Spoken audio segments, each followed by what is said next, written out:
Can everyone hear me? Yep. Okay, perfect. So, friends and comrades, welcome to the IWD committee welcomes everyone to our International Women's Day celebration today. I am Farah Malik, member of the Communist Party of Canada and the Gender Equity Commission of the party. The IWD committee is result of the work of our Gender Equity Commission. Myself and my co-host Vanita will be with you today conducting this event. Vanita will introduce herself. I am Juanita Burnett, and I'm also with the CPC and the Gender Equity Commission, and I'm a part-time library worker at the University of Guelph. Awesome. Thank you, Vanita. And we are excited to get the program underway. Oh, but before we proceed, I want to thank you, Gray and Kevin, for singing for us Bread and Roses, the anthem of women's movement. Gray and Kevin are queer and non-binary settlers living in Jojage, Turtle Island, also known as Montreal. Their performance of Bread and Roses was recorded specially for today's event under their band name, the Goth Program. Thank you, Gray and Kevin. And now, friends and comrades, we are proud to introduce Laureen Blue Waters, who will open our session. Blue is Ishi Nikamun, Earth Song, Wolf Clan, Cree, Métis, Mi'kmaq. Blue is a member of the Métis Nation of Ontario. And Blue's family is from Big River, Saskatchewan, Star Blanket Reserve, and Brador Lake, Eskashoni First Nations, Cape Breton, Nova Scotia. Blue grew up with her grandmother and learned about traditional medicines, performing extractions, healing, and care of the sick. Her grandmother also shared her knowledge of the great teachings. At 10 years old, Blue was adopted by a white family in Parkdale. Blue spent many years in High Park, hunting geese, rabbits, ducks, muskrats, harvesting medicinal plants, and maintaining her connection to Mother Earth.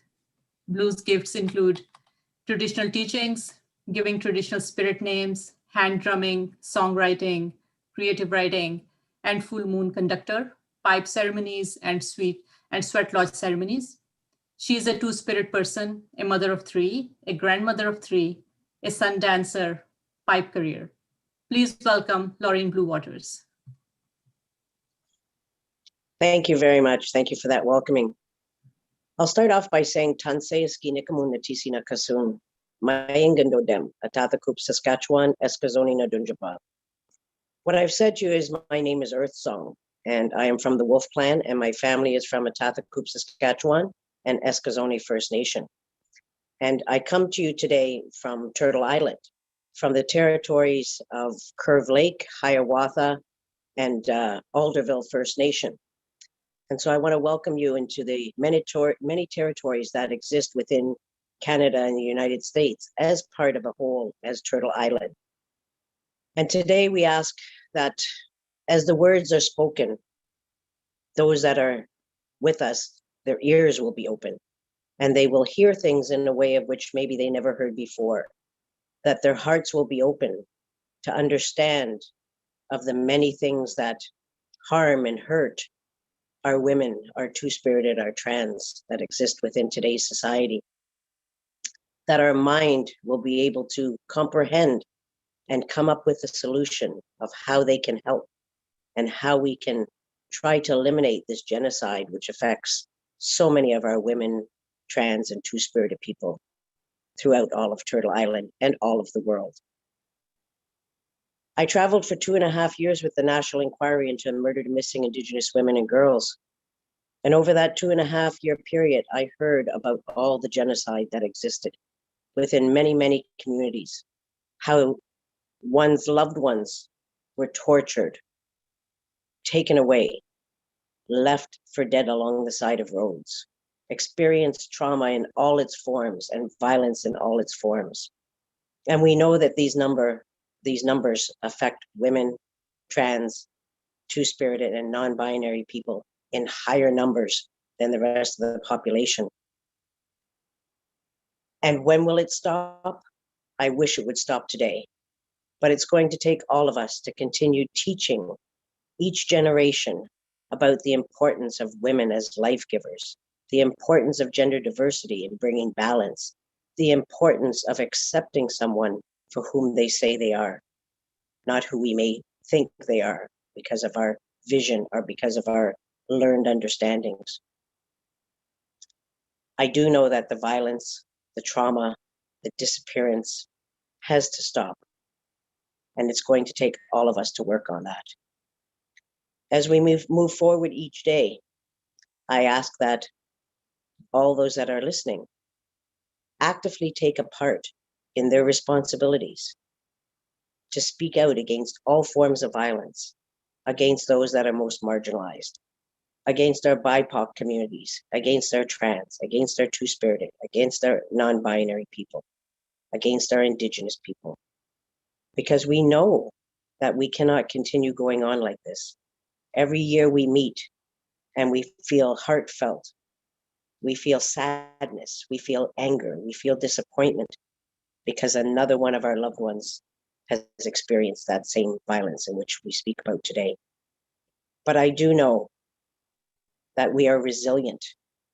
I do know that even though we have experienced all these experiences, we stand tall, we stand up, we speak out against the many forms of violence. And I know that that has to continue. And everyone that's here today does their part in doing that, in speaking out, in standing up, in making changes to what exists so that each person is considered a valuable gift as part of creation. So today, as we sit together, remember, we may hear some sadness, we may hear some words about violence, we will hear of the genocide that exists, but do know that we are resilient people. We have always fought and we will continue to fight for the good of all of our human beings that exist here on this land. And we will one day conquer this genocide. So, Miigwech, hi. Thank you for allowing me to say a few words. And let's have a great meeting today. And let's speak the words that need to be heard. Thank you. Thank you so much, Blue Waters. We apologize that we were unable to arrange for ASL interpretation, but French interpretation is provided as long as you're logged into our Zoom link. We're celebrating this year's IWD under extreme conditions defined by the global pandemic that has had an increasingly negative impact on women. We're seeing women's participation in the labor market at a 30-year low. Before the pandemic, women made 32% less than men. Racialized women made 40% less than white men born in Canada. For Indigenous women, the gap is 45%. For immigrant women, it's 55%. And for women with a disability, it's 56%. We want to begin by acknowledging the loss of thousands of our elderly, predominantly women, who have died in long-term care homes and the frontline workers who have died looking after them. The missing and murdered Indigenous women and girls, Black and Indigenous women who have been killed or injured by police violence, or who have been the parents, siblings, or grandparents of young Black men killed by the police. And the many other women who have lost their lives through the scourges of capitalism across this country and around the world. And as we remember, we pledge to fight back, to build a world without patriarchy, without white supremacy. We fight for a socialist world that will repair the damage caused by colonialism, capitalism, and imperialism. It's our pleasure to introduce Sabrina Butterfly Gopal, a mother, frontline worker, and resident member of Jane Finch Action Against Poverty. For almost 13 years, JFAP is the longest standing political grassroots action resistance in the Jane Finch community. JFAP consists of community residents, babies to seniors, community workers, allies from different organizations and unions in the area, across the city and province. And the backbone of JFAP, the heartbeat, the visionaries, the fire, are the women, the aunties, the elders, the travelers of lands, the oral storytellers and warriors. Butterfly's lived experience allows her to authentically connect with people to advocate for issues related to children and youth, women, access to education and employment, food and the food system, policing and community safety, immigration and migration, social justice using the arts, and issues related to housing. She is a proud mother of 2 sons, 25 years old and 8 years old, and a grandmother to her 7-year-old granddaughter. She voices passionate viewpoints about the experiences shared by community and her vision for a stronger, more organized and mobilized Jane Finch community. Welcome, Butterfly. Thank you so much. Thank you so much, everyone. Good afternoon. Thank you to the organizer from the Communist Party of Canada and all the speakers today.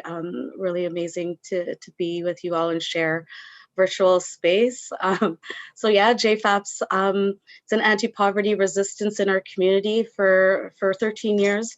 And we've been fighting on the front lines, you know, for our schools and keeping our schools in place and against closures, against the raids that happen so often that don't get covered in real authentic ways.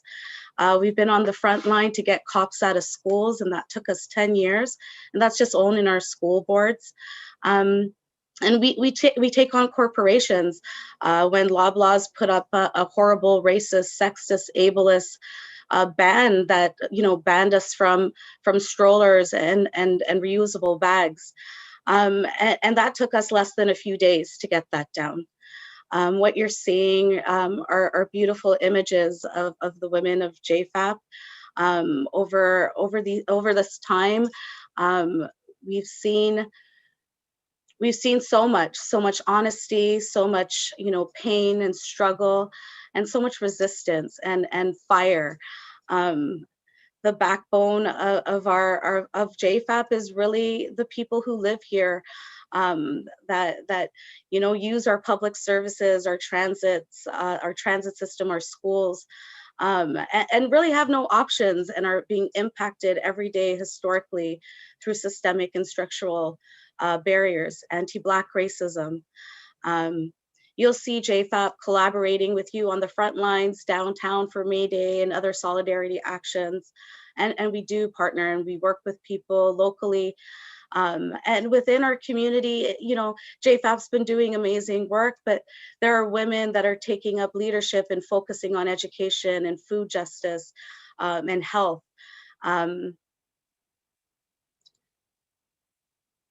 We hold space for one another. We're nurturers.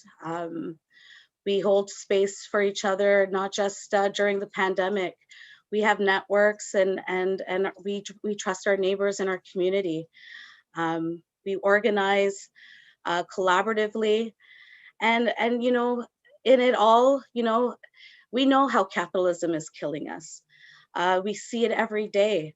You know, we've been fighting for folks on OW and ODSP who are living below the poverty line 60% by now. Our essential workers, we're not just talking about our PSWs that have been holding it down. We're also talking about our cleaners, our cashiers, our workers that are, you know, working for these big box stores like Amazon and Walmart and Loblaws. And our neighborhood is being, you know, attacked by temp agencies historically.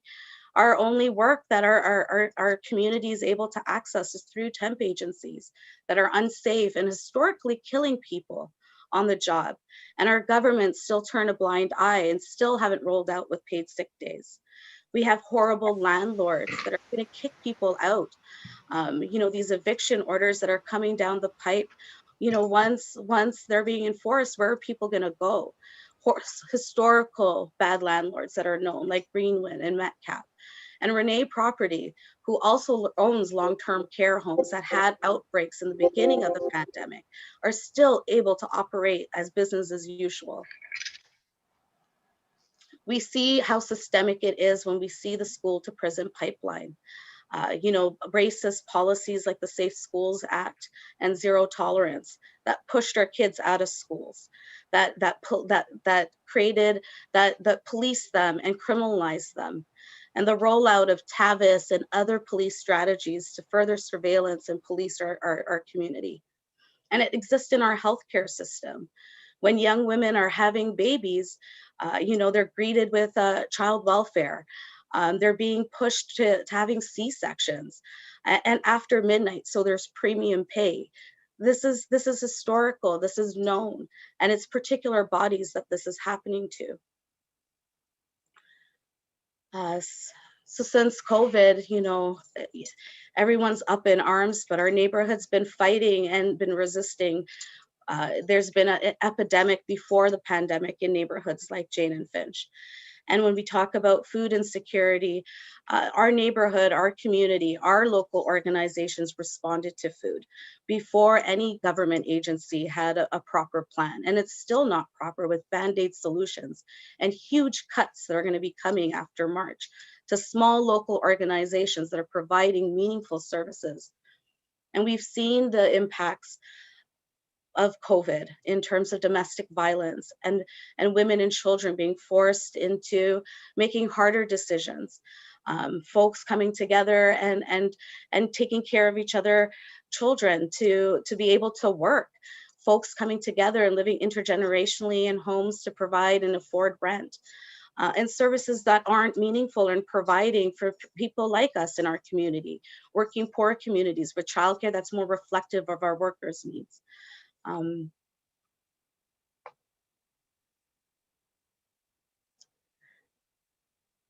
So I'd like to take a few more moments of looking at our pictures. Again, these are women of JFAP. They're organizers, they're frontline workers, they're sisters, they're mothers. We're growers, we have children, we raise each other, we take care of each other.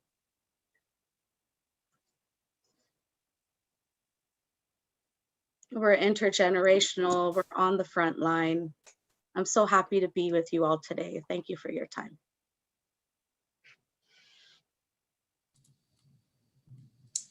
Thank you so much. Thank you so much, Sabrina.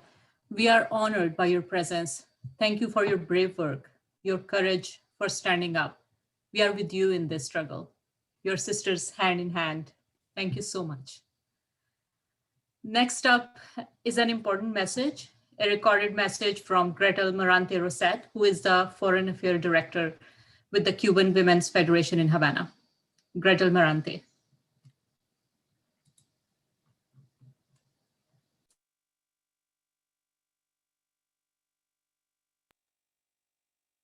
Dear friends, the Federation of Cuban Women greet the celebration of this meeting in honor to the International Women's Celebration. My name is Gretel Marante Roset and I am a Foreign Affairs of the Cuban Women Federation. The Cuban Women Federation is a national social organization that was created on August 23rd, 1960, thanks to support and dedication to Vilma Espin and Fidel Castro. The responsibility for this task was assigned to Vilma Espin Gilbert since its creation the organization. Since the very beginning of the revolution, our eternal commander-in-chief, Fidel Castro, said, "Women in Cuba is a revolution within another revolution." The Cuban Women Federation is a clear expression of unity in all Cuban women. We contain that more than 4 million affiliates, that it represents more than 91% of women population older 14 years. It is only condition to be a member and it is a completely volunteer. 2020 has been a different year. We celebrate the 60th anniversary of the creation of the Cuban Women Federation in difficult times. A complex context for the humanity marked by the pandemic of the COVID-19 together with other diseases that affect development, such as environmental degradation, the unequal distribution of resources, war, the new kind, amongst others, have imposed by the severe test for sustenance of the human space. We learn many things in a short time.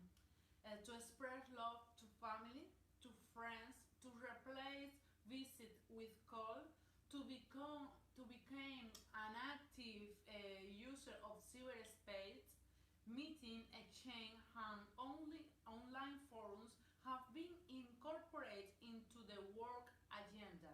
We learned to apply the physical distancing, to incorporate the protection mask and other means in our daily life. Kids and hugs have been saved for the future times. Endless have been the effort of our state, the government, the state and the political and massive organization. The extensive working hour that our health personnel and the entire people have done, the beautiful and noble task for saving lives, solidarity, no borders, and collaborative medical brigades and give their service and provide their aid in many countries impacted by the pandemic. At these costs, Cuba have been the object of sanction measure, destabilizing campaign, and discrediting media manipulation that paid by the United States focus on destroyed our social project. The economic, financial, and commercial blockade imposed by the government of the United States is an act of war, which prevents American people themselves the most affected by the lethal disease from receiving solidarity help from Cuban medical collaboration. However, in the middle of such aggressive campaign, Cuba has been able to face this pandemic. All variations of the health protocol have been applied without leaving anyone helpless. International recognition has not been lacking, and the word thank you with another expression of gratitude have been heard from all continents. Cuba is not a perfect society. There are still many pending challenges to face, challenges to overcome, and things to be perfect, but it's a paradigm of dignity and social justice. He has been 62 years of sacrifice, resistance, and victories, and in which together men and women have been protagonists of our annual revolution history. We are very grateful from your solidarity in demanding and the end of the immoral unjust blockade imposed by the government of the United States on our people for over 50 years on against the will of the international community, on the fact that he has been crushingly condemned by the UN General Assembly. The Cuban women identify the blockade as the worst form of violence exercised against women and the entire people. This policy prevents the successful and continuous process of the empowerment of the Cuban women in the society and the achievement of the Sustainable Development Goal, in particular number 5, referring to the issue of the gender equality. The blockade has been the most extensive and injust in which any nation has been subjected through history, and without a doubt it constitutes the main obstacle of our development of the country. Satisfaction of food needs constitute the permanent source of tension of our women, who are still primarily responsible for domestic tasks. The blockade makes it difficult for families to accompany their daughter and son in the fulfillment of the school duties, and they not have a sufficient supply or teaching material, toys, and other that facilitate learning. Women in Cuba are inserted in the current process of the corporatization of the society. We have presence of social network, and we make effective use of the access of the internet and email.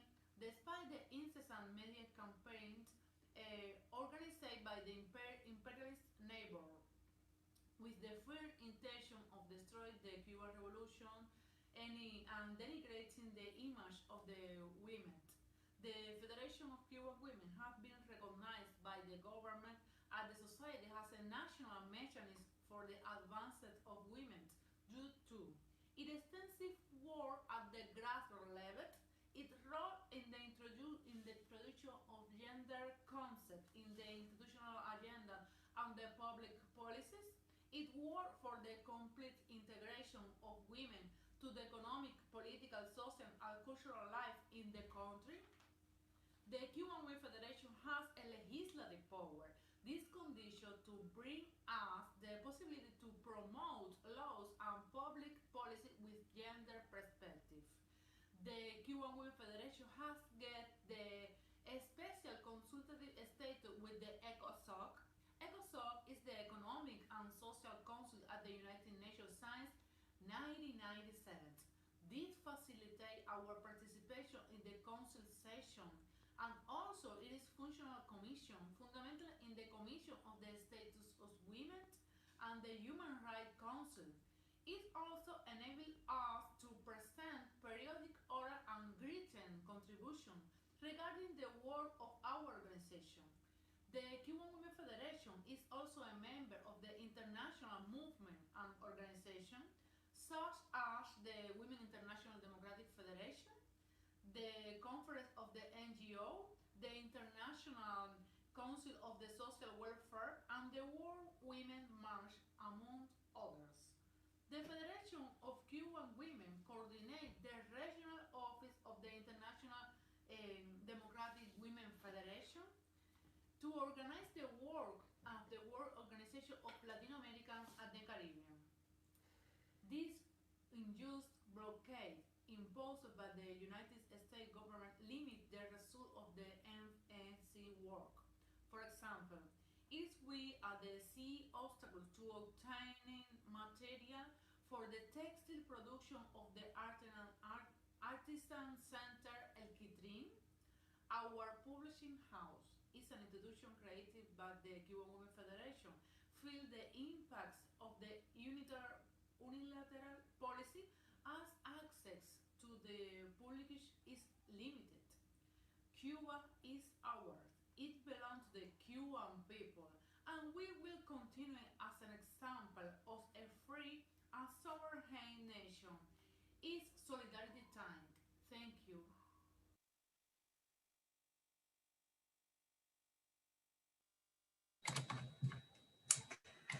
Wow, thank you. Thanks to Marante Rosette for this very powerful message.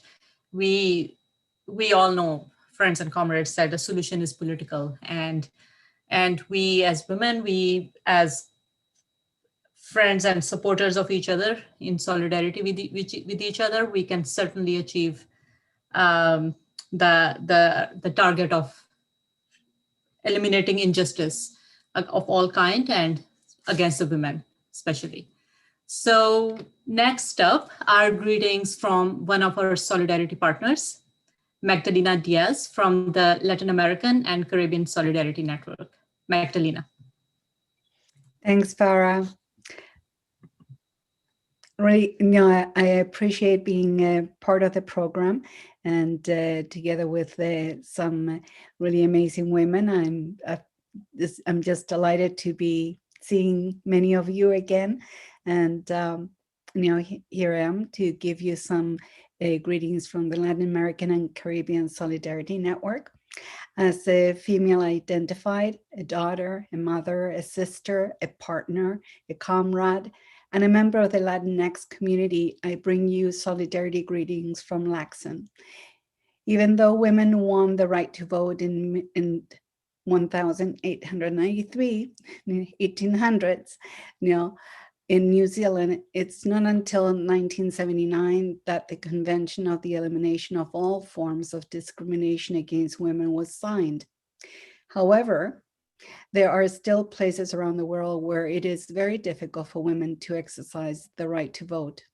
We continue a struggle on sexual reproductive rights, freedom of movement, intersectional feminism, gender inequality, gender-based violence, sexual violence and harassment, workplace discrimination.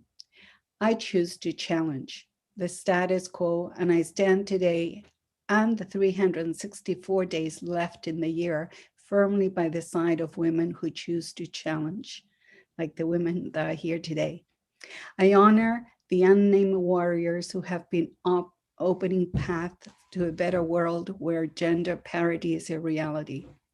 I honor Maria Rivera Urquieta, a Chilean professor and feminist born in 1894. I honor Maria Jesus Alvarado Rivera, a Peruvian rebel, feminist, educator, journalist, writer, and social activist born 1878. I honor Berta Cáceres, who was murdered for her fight for the right to water. And, we just had the 5th anniversary of her death. With these warriors born in the 1800s and all the women that have come after, I honor all women who dare to challenge. Together we stand. Thanks.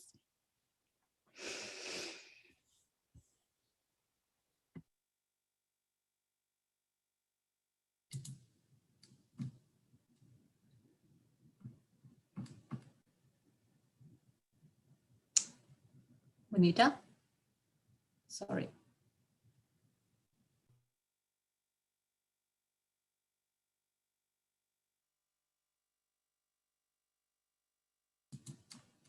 Okay. So, thank you so much, Magdalena. I'm so sorry for this pause.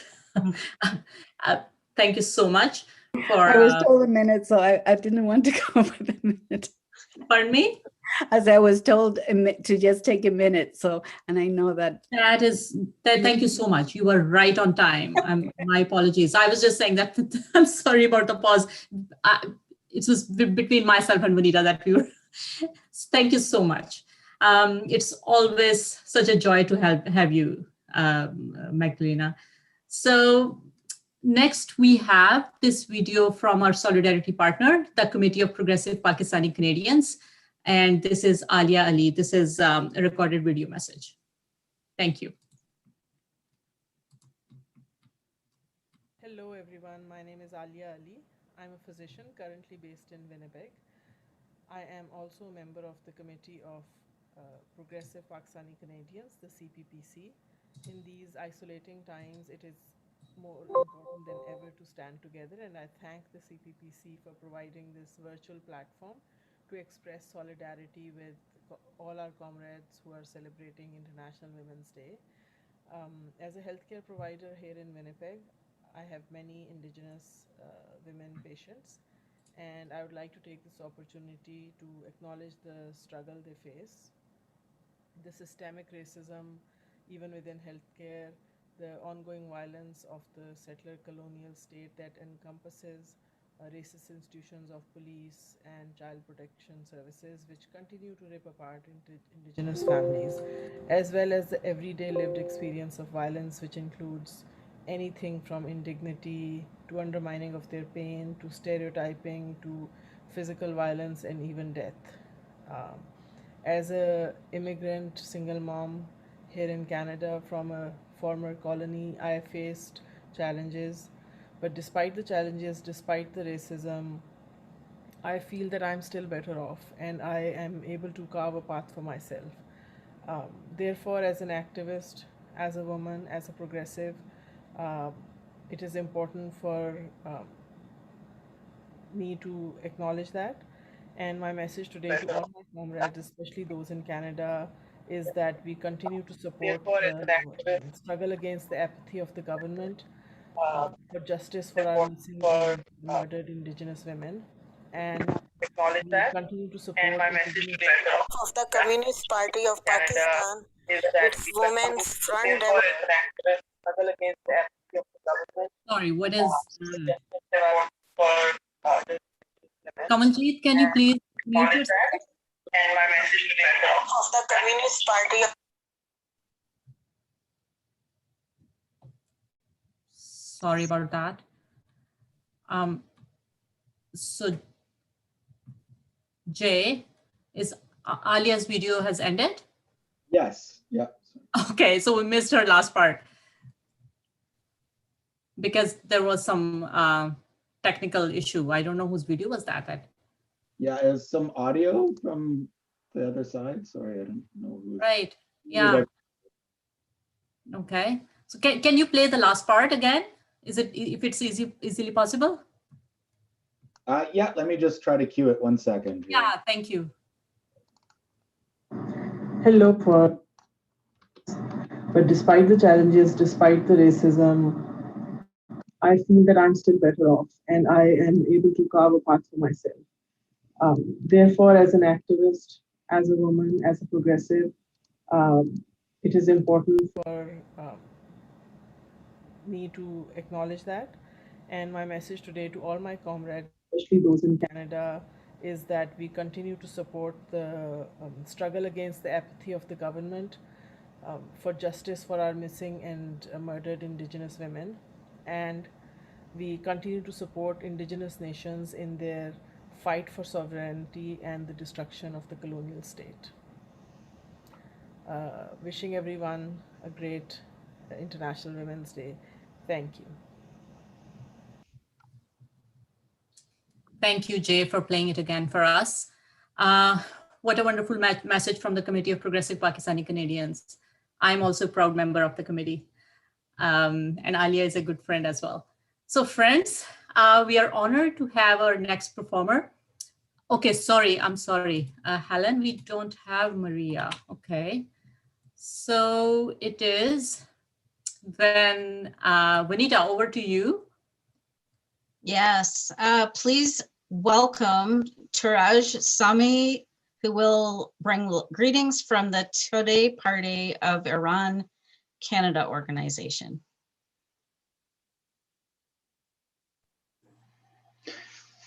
Hello, comrades and friends. Do you have my voice? Yes. Before all else, I would like to thank the Communist Party of Canada and all the organizers of this event. With no doubt, the Communist Party of Canada, since its establishment in 1921, has been in the forefront of the fight for women's rights in Canada.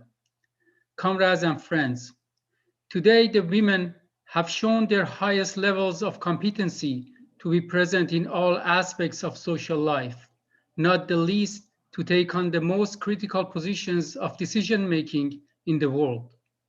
Women are now present in any and every occupation, and with respect to all these, the whole world is gaining a different color, the color of womanhood. But comrades and friends, despite all our wishes, the world is not so rosy for all the women. Just a couple of weeks ago, the women's ski team head coach of Iran, due to not having the permission of her husband, was banned to leave Iran to lead her team in an international tournament in Italy.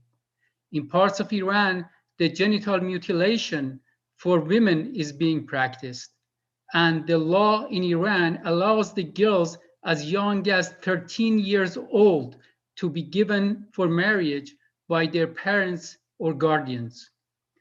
But the root cause of what is happening in Iran is not limited to practicing the laws of theology. Quite on the contrary, the economic ideas and plans of the theocratic regime has its roots in the most advanced schemes of the capitalist economies such as US and Europe. This is not for no reason that presently the whole country and its wealth-producing industries such as oil, mines, and state-owned manufacturing are put on sale and privatized. In general, the neoliberal policies in its full breadth are the quintessential parts of the economic policies of the regime. And due to all the above, and the US imperialism sanctions and the COVID pandemic, Iran is facing one of the worst crises in its contemporary history. Comrades and friends, in every step, the women and the progressive forces fought tooth and nail to gain what they have today. In Iran also, the fight is on. On the one side is the reactionary theocratic regime backed by the suppressive Revolutionary Guard Corps, and on the other side are the women, working class, and in general, the people who have nothing to lose but their chains. The forces of progress, justice, and a better life for all are gaining grounds by the day, and the regime is becoming more isolated among the people by the day. All the historical experiences tell us that the victory is on the side of the people who strive for justice and progress. Let the reactionaries tremble. Happy International Women's Day. Thank you. March 7, 2021, Organization of the Tudeh Party of Iran in Canada. Thank you very much, comrades and friends. Thank you very much, Turaj, for this wonderful message of solidarity. So friends, our next speaker is the leader of the Communist Party of Canada, Liz Rowley. Liz Rowley is the first woman to lead the party, and she is also a former public school trustee in East York and a veteran of many struggles for labor and democratic rights. Liz. Thank you very much, Farah.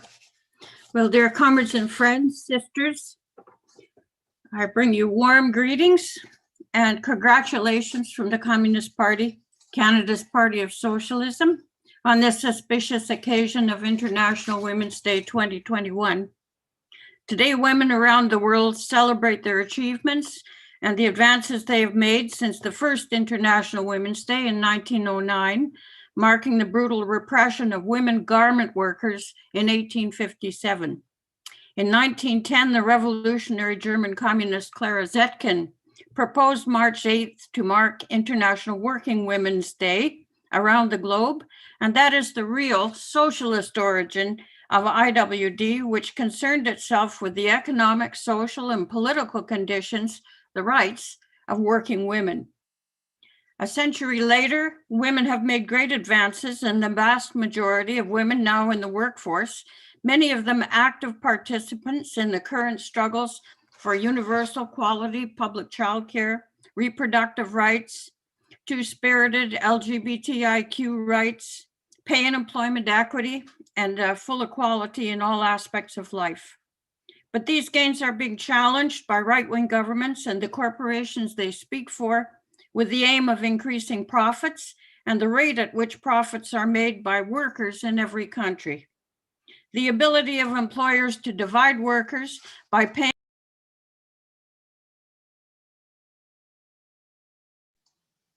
You're muted, Liz. Oh, you close your microphone, Liz. Don't know what happened. Sorry. When was that?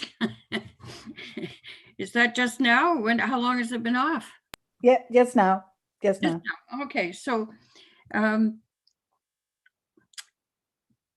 ability of employers to divide workers by paying women workers less than men, to pay racialized workers less than white workers, to pay workers with disabilities less, to pay immigrant and undocumented workers less, is all connected to capitalism and the insatiable greed of the employers and their ability to exploit, oppress, and divide working people whose natural inclination is to unite in common cause against exploitation, oppression, and division. Since the loss of the socialist system of states in Europe, imperialism has been on the offensive, with austerity and neoliberal policies, including free trade agreements that are not about trade, but about creating supranational corporate control over countries and even continents, weakening national governments and increasingly resorting to war and regime change to enforce its power. In the era of Trump, this means major attacks on equality rights and major losses in economic and social rights for all working people, and especially women and racialized peoples. It has also meant massive disinformation campaigns, which have disoriented working people, sometimes softening resistance and weakening unity at a time when a strong, united, and militant resistance movement is decisive in every country. We say to Cuban women who have been the backbone of the Cuban Revolution, we are with you. We demand an end to the illegal 50-year-old blockade and economic sanctions aimed to starve the people into submission and strangle socialist Cuba. We demand repeal of Trump's shocking and shameful declaration that Cuba is a state supporter of terrorism, when the whole world knows that Cuba exports teachers, doctors, medical teams around the world, and they tried to send a team to aid Canada's Indigenous peoples in Manitoba fighting COVID-19. We say to the women of Venezuela fighting regime change, invasion, and economic crisis made in the USA and Canada, we are with you. We demand Canada withdraw from the Lima Group, end its illegal regime change operations, and adopt an independent foreign policy of peace and disarmament, respecting the right of all nations to self-determination and to take a socialist path of development. We say to the women of Palestine, we are with you. The genocide perpetrated by the fascist Israeli government is opposed by Democrats and progressives around the world. We demand that the UN resolutions calling for creation of a Palestinian state with the 1967 borders, the capital in Jerusalem, and the right of return for Palestinians living in exile be implemented now.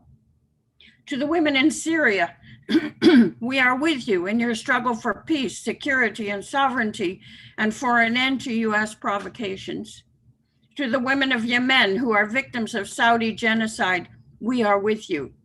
We demand an immediate end to the Saudi war, an end to Canadian exports of military equipment to the Saudis, and international action to save lives. To the women of India, who are part of the most massive and historic protests ever seen, we stand with you. The Modi government is not modernizing, but is corporatizing agriculture, leading to the absolute immiseration of millions of small farmers and their families.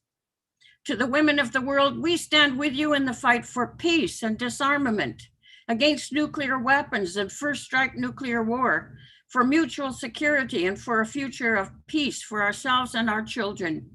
We stand with you in the fight against US imperialism and its phony campaigns of humanitarian intervention and responsibility to protect, the new justifications for US regime change, assassination, torture, and chemical and biological warfare. We stand with you too in the fight against climate change and for environmental justice and urgent action by governments to cut greenhouse gases and military spending, a huge source of emissions.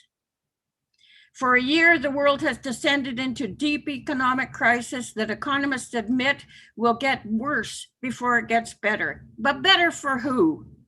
The biggest corporations and the banks are already making fantastic profits while eating up small and medium-sized businesses bankrupted by the crisis and the pandemic. Most of the government benefits have actually gone to big businesses in the form of wage subsidies that have translated into big paydays for CEOs and shareholders, or loans that will likely be forgiven or forgotten as they were in the 2009 crisis. To the 20,000 laid off Air Canada workers, including large numbers of women, we say nationalize Air Canada and Bombardier, restore canceled routes, cut seat prices, and rehire laid off workers. No corporate bailouts. We say protect workers who didn't cause this crisis, but who will be told they must pay for it through austerity, permanent unemployment, and precarious work, and cuts to real wages and living standards. We say no to austerity. We say create jobs, raise wages, and expand social programs and public services. We say enact a universal quality public childcare system across the country. Expand Medicare to include long-term care, pharmacare, dental, vision, and mental health care. Make post-secondary education free. Enact and enforce pay and employment equity in public and private sectors across the country. Make reproductive rights accessible across the country. End violence against women and children. End systemic racism and discrimination. Defund, demilitarize, and disarm the police. And put police under strict civilian controls with teeth. Redirect these funds to improve education, health, wages, jobs, and living standards. Protect and expand labor, democratic, social, civil, and equality rights, and recognize the national rights of Quebec, Indigenous nations, and the Acadians. A people's recovery will build affordable social housing across Canada, nationalize energy, close the tar sands, and build renewable energy, guaranteeing the jobs of workers displaced in the transition. It will take Canada out of free trade deals, build secondary industry and manufacturing, raise corporate taxes, and raise real wages and living standards.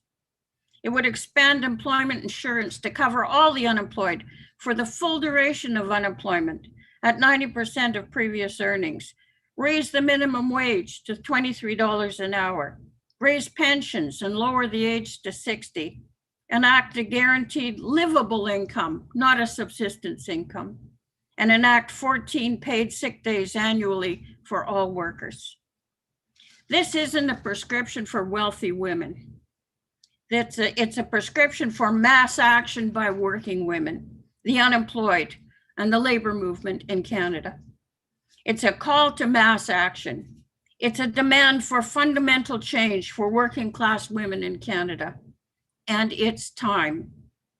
The Communist Party's 100-year history is a history of struggle for women's equality rights and for working class power in Canada. Women can count on the Communist Party to champion their rights and stand with them in the growing struggles for equality, democracy, and emancipation. Capitalism is the disease, socialism is the cure. Thank you. Thank you so much, Liz.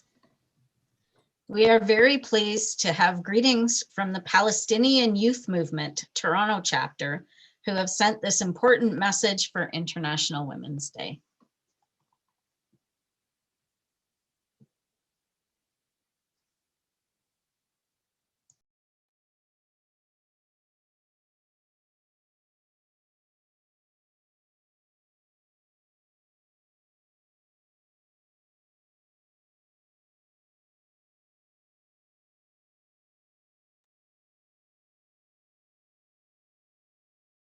Everyone, I'm Rowan Nabil from the Palestinian Youth Movement. I've been organizing with the PYM for about a year and a half now. Hey folks, my name is Rowan and I'm an organizer with the Palestinian Youth Movement Toronto. We want to thank the organizers for hosting and inviting us to participate in this year's International Women's Day. Congratulations on this successful event. On March 8th, the world celebrates International Women's Day to honor the lives of women throughout history. This International Women's Day, we, the Palestinian Youth Movement, or PYM, pay homage to Palestinian women who have been pillars in our struggle for justice, liberation, and a return to Palestine. We acknowledge that Palestinian women have been central political actors in the struggle to liberate Palestine and have also selflessly sacrificed for the collective wellness of the Palestinian society across decades. Building upon the history of Palestinian women's movements, we believe that to achieve a liberated Palestine, we must realize the total emancipation of our people from all systems of oppression. We believe that freedom entails the end of Zionist settler colonialism, imperialism, gender-based violence, exclusion, inequity, and other forms of structural oppression that govern Palestinian land and life. We are moved to action by the political principles advanced by Talat, a movement organized by Palestinian women within Palestine and in exile, to have elucidated that there can be no free homeland without free women. We are committed to confronting gender-based violence, femicide, and Zionist settler colonialism as they are co-constitutive of one another. We recognize the entangled relationship between Zionist settler colonial, gendered violence and the intercommunal violence Palestinian women endure. Since early phases of Zionist settlement in Palestine, acts and threats of sexual violence have been among the most instrumental weapons used to disseminate Palestinian bondages to land and one another as part of the greater process of ethnic cleansing. Today, countless numbers of racist and gendered codes inscribed within Israeli law legitimize state-sanctioned violence and control over Palestinian women's bodies, movement, economic sovereignty, and access to justice, particularly for Palestinian citizens of the settler state. Under colonial siege in the Gaza Strip and occupation in the West Bank, pregnant Palestinian women are unable to access medical attention as a result of militarized roadblocks, checkpoints, curfews, and inaccessibility to hospitals, resulting in chronic rates of mortality. Not only are Palestinian women unable to produce life freely, they are also barred from preserving life. Such was the case of the 20-year-old nurse, Dazana Najjar, who was deliberately targeted and shot dead by Israeli sniper fire on June 1, 2018, as she tended to the wounded during the Great March of Return in the Gaza Strip. Death, debilitation, and injury to Palestinian bodies have been quintessential characteristics of Zionist colonialism. Under an increasingly robust Israeli surveillance and security apparatus, Palestinian women are denied the right to safety both in public and private life. Israeli home invasions in the middle of the night that tear families apart are but one illustrative example of the persistent torment Palestinians endure and the various ways population control techniques reinforce the control of women's bodies, relationships, spirituality, practices of intimacy, and home life.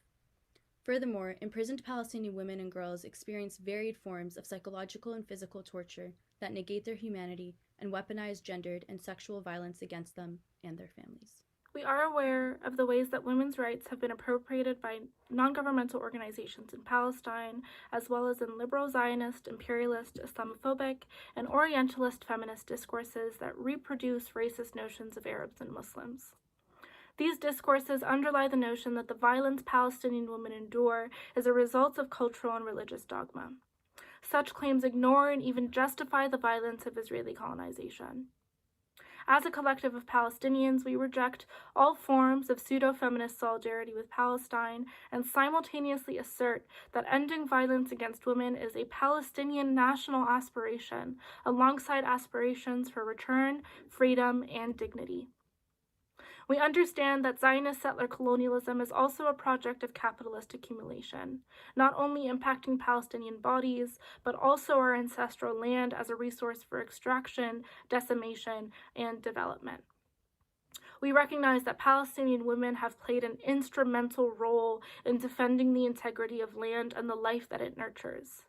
Borrowing from the learned lessons of women involved in land-based struggles from Turtle Island and the Kingdom of Hawaii to the Philippines, we believe in the land as a provider of life, rather than a site of extraction, and aim to refortify reciprocal relations of care, love, and appreciation for land as a part of our political ethos.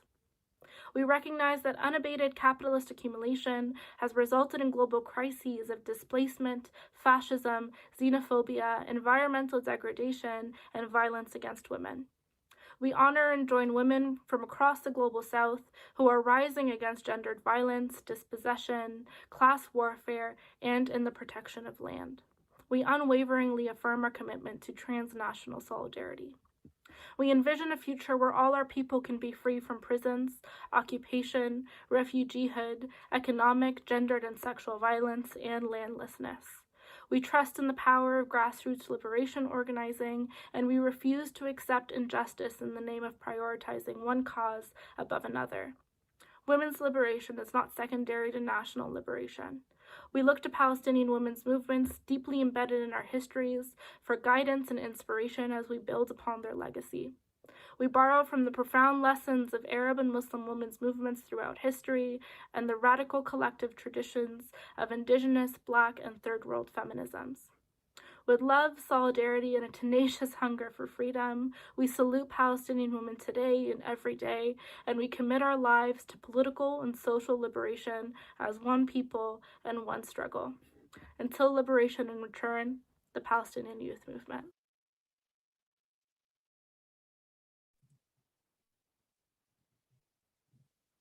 Wonderful. IWD and Communist Party of Canada also salute women's struggle for liberation in Palestine. And we stand with them in their struggle against the Zionist settler colonialism and Israeli apartheid. Well, and now, friends and comrades, it's my pleasure to introduce Dina Ladd, who many of you already know. Such a pleasure, Dina. See how paths cross, and here we are. Dina has been working to improve wages and working conditions in sectors of work that are dominated with low wages, violations of rights, racism and discrimination, precarious and temp work for the past 28 years. She has worked to support and develop grassroots trainings and organizing with groups such as the Fight for 15 and Fairness Campaign and the Migrant Workers Alliance for Change. Dina is one of the founders and executive director of the Toronto Workers Action Center. Please welcome Dina Ladd. Hi, everyone. Can you hear me okay? Perfect. Yeah. Okay, brilliant. So it's lovely to see everyone. I don't know about you, but I just can't wait to be back on the streets. I mean, we have been on the streets and we've been defying pandemic orders in some ways around our campaign around paid sick days and doing die-ins and all of the demos that we've been doing, but it's, you know, it's just not the same. Anyway, so can't wait to be on our next rally or demonstration with you all, occupying something, maybe Ford's office, right? Right, Butterfly, let's do it, man. Did it. Missed that. Anyways, happy International Women's Day, everyone. So I think there's been so much said around all the systemic shit out there. And so I'm not going to go over all of that. I think that everyone's laid the framework for all the crap we're dealing with. And I think Butterfly in her talked about all the systemic issues that we have been struggling against for bloody decades, and that were absolutely embedded in our communities before this bloody pandemic. The pandemic has been so incredibly brutal on our communities, and so I'm not going to go into the brutality of that because I think all the speakers have talked about that.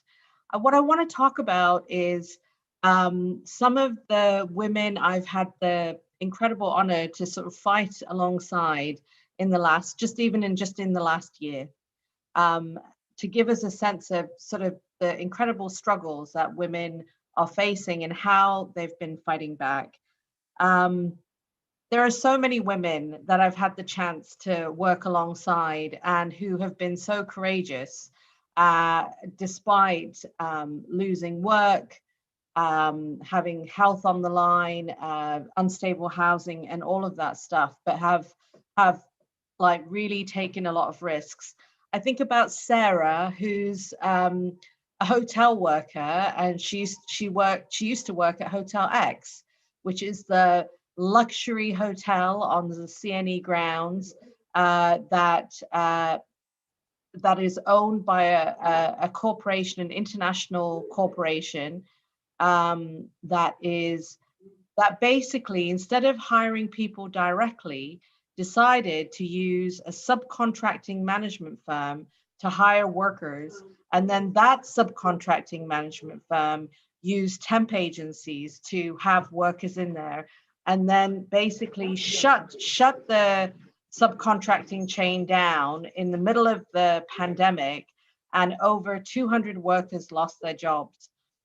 Their possessions that they were hoping to go back to were dumped in garbage bags on the loading dock of this hotel, where basically rats and all kinds of vermin had kind of just gone through their stuff. So their stuff was dumped there. Many of them were collectively owed $1.4 million in termination pay. And Sarah basically started just calling bloody everyone, called every reporter. Nobody could basically give her any information. Then she called every single MP, every single MPP. She was frantic, and everyone was stunned in this thing. And it just luckily happened to be that she ended up contacting Suze Morrison's office, and then they contacted me, and then we were able to sort of work with the workers. And over 100 of them came to the first meeting. And even though during the height of the pandemic in the fall, organized demonstrations outside the hotel, did all kinds of actions. And there were so many women that worked in that hotel, and they're all still owed all this money. But they've not given up, and they're doing everything they can, because they have not only lost their work as hospitality workers, but they're owed collectively about 3 months of pay. And so many of the undocumented workers who worked through the temp agency and who were paid less than minimum wage are owed months of wages, and they are not giving up, and they are fighting back as much as they can.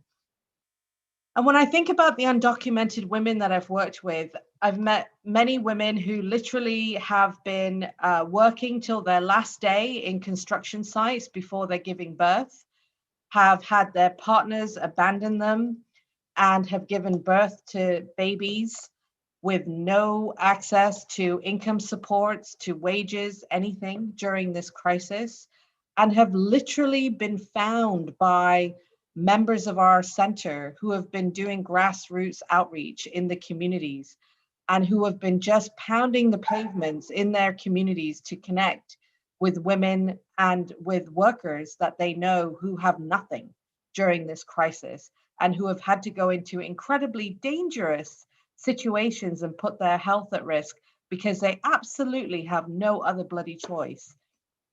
But I am totally, and this is not going to come to any surprise to any of you, but the incredible strength of the women who have given birth and who are struggling and who have made it to our center every Saturday afternoon, no matter what the weather, to pick up their food boxes, to get support, to take care of their children, and to do whatever is necessary to take care of their kids. It is truly, truly inspirational during this crisis.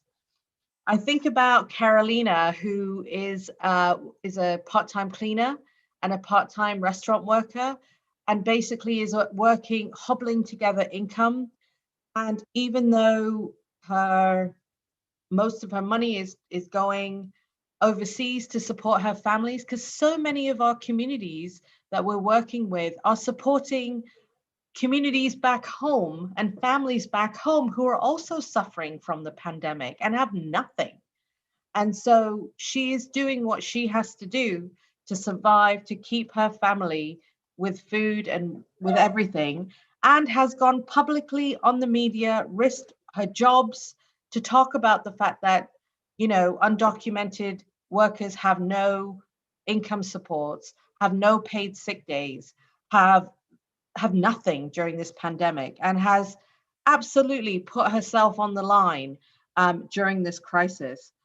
I think about Lily, who works in a long-term care home as in the kitchens and has no paid sick days, is constantly called part-time, but is working massive full-time hours and has no benefits, has never, ever made more than $20 an hour since she came to this country, has never had paid sick days, has never had drug and dental benefits, yet is fighting back and speaking up, and again, put her job on the line to speak out around what was happening, and is, constantly, whoops, sorry, that's my timer. There we go. Me and technology. Anyways, so I guess I just wanted to finish off and say that the possibilities of fighting back are huge, are absolutely huge. And during the worst of this crisis, we have seen women fight back in all the ways. And those are just like 3 or 4 of the women that I've had a chance to work with during this crisis. And I think the possibilities of fighting back are right there. The paid sick day campaign, even though it's not what we envisioned, what we would see as revolutionary, but what it has done is it's captured the imagination of workers just like you and me, of people who are in essential jobs, of people who will be going back to their work as a basic fundamental right. And when we raise people's expectations and confidence about the ability to fight back, and when we expose capitalism, and when we expose the absolute disregard and inhumanity of this government, and how willing they are to discard and dismiss women of color's lives who are working as personal support workers and as cleaners and as grocery store workers and doing all of these essential jobs, when we expose how they are fundamentally turning their backs on workers, what we do is we develop people's consciousness and their confidence and their hope and their ability to fight back. And the Paid Sick Days campaign has achieved incredible momentum. And yes, I can talk about that. Oh yeah, you know, the mayors, the medical officers, blah, blah, blah, they're all in support. That's great. But what we've seen is workers getting involved in a campaign to improve their wages and working conditions, where everything around them is telling them to shut up, to just be grateful for what you've got, just take your income benefits if you've got them, and if you've got a job, just be quiet. But they're not. They're fighting back. I think the women, the undocumented women who've been on all the demonstrations last year during the pandemic, again, taking so many risks, but going to Dundas Square, going outside Mendocino's office, going outside the immigration office, even though they don't have status, and saying, damn it, this is our right. And don't you dare say that we don't deserve the right to stay in this country. That is about supporting people's confidence and ability to fight back. And when we talk about the Decent Work campaign, I was just lucky to be in a meeting on Friday night with 120 of our members who are planning the launch of our Decent Work campaign on May 1st. We are having more people come to our meetings than ever before. We have more people wanting to get involved as ever before. And those are women of color. Those are women whose immigration statuses are precarious. Those are women who've lost their jobs, who are essential workers. And they are saying, enough is enough. We're not going to take this bullshit anymore. We are going to fight for this, and we are organizing, and we're going to do this.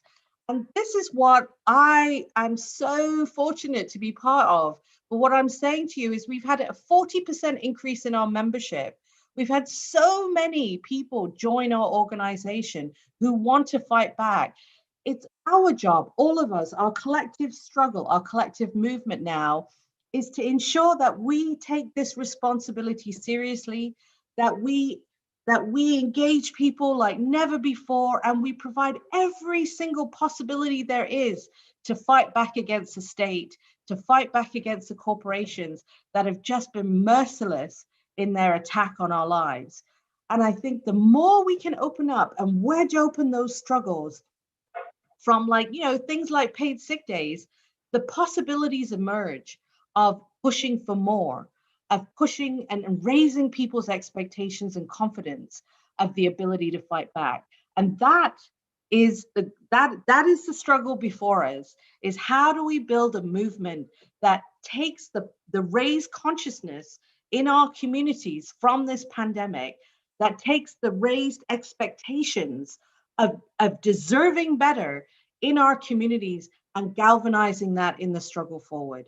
So can't wait to work with you on moving this forward and doing what we need to do to change what is happening right now. So thank you very much.